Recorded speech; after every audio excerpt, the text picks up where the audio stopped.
le sud de l'Ariège, tout au fond de la vallée du Byros, une imposante structure de tôle ondulée est adossée aux pentes abruptes de la montagne qui sépare la France de l'Espagne.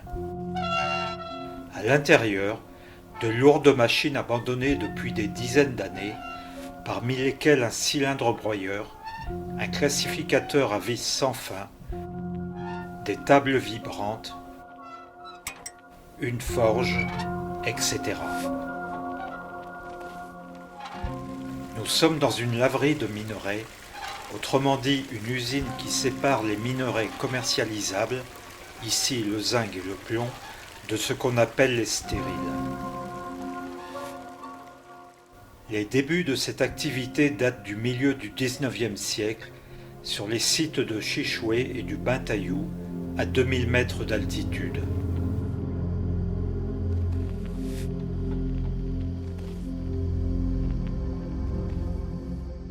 À l'époque, les moyens mis en œuvre pour arracher à la montagne le minerai brut étaient pour le moins rudimentaires. Le pic et la masse au fond des galeries, puis, pour la descente à la laverie, une méchante piste d'une dizaine de kilomètres et ses 30 virages en épingle à cheveux, sur lesquels des chariots chargés à 2,5 tonnes étaient retenus par des chevaux. Vous vous en doutez, l'affaire n'était pas sans danger. Des dortoirs et une cantine furent construits dans la montagne pour les mineurs contraints de vivre sur place dans des conditions spartiates, particulièrement pendant l'hivernage.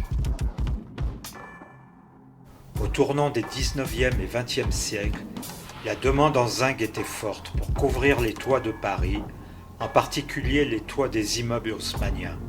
Et donc, les travaux de recherche de nouveaux filons allaient bon train dans le massif, et d'autres sites furent, au fil des ans, mis en exploitation de l'autre côté de la frontière, dans le Val d'Aran espagnol.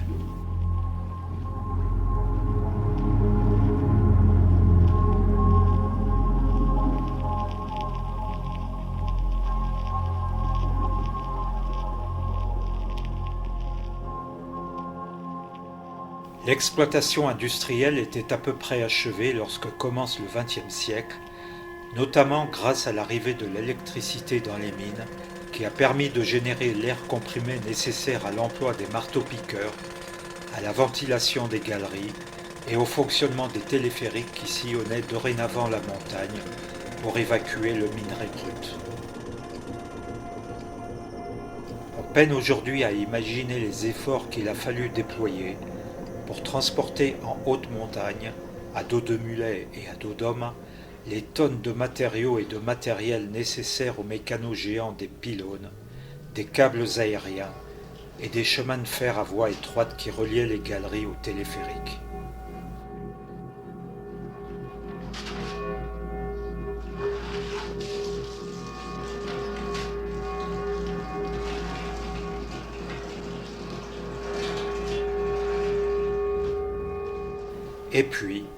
Et puis il y a la mine de tous les superlatifs, la mine du vertige, située au-dessus d'un abîme effrayant, la mine de tous les dangers, hostile, inaccessible. C'est la mine du Bullard, creusée dans la montagne du même nom, qui culmine à 2750 mètres. C'était la plus haute mine d'Europe, gardienne d'un trésor d'une valeur exceptionnelle, un filon de zinc d'une rare pureté. Mais comment se le mettre dans la poche, ce trésor?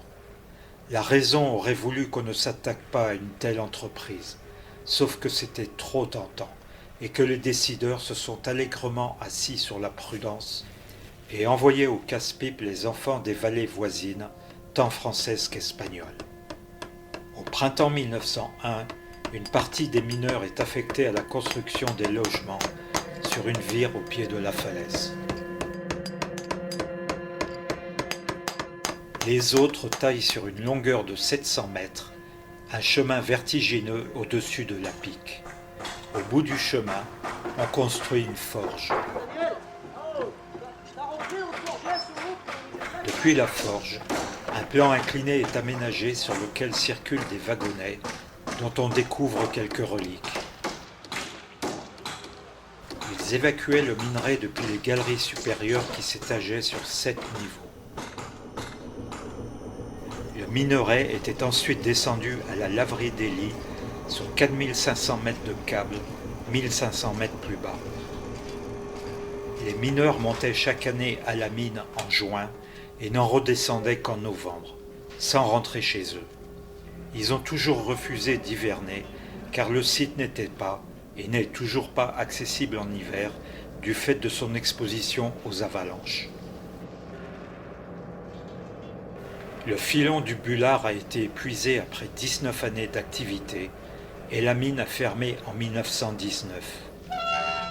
De cette épopée singulière restent dans ce coin de l'Ariège des restes déglingués, des carcasses rouillées, des câbles qui pendent sur la montagne et une pollution des sols aux métaux lourds qui perdure. Je me suis rendu à plusieurs reprises à la mine du Bullard, une ascension de 8 heures tout de même, pour venir à bout des 1500 mètres de dénivelé, avec des pentes parfois très sévères qui me font penser aux mineurs de jadis qui, pour la plupart d'entre eux, montaient et travaillaient à la mine en sabots. Ça aide à relativiser ses propres difficultés.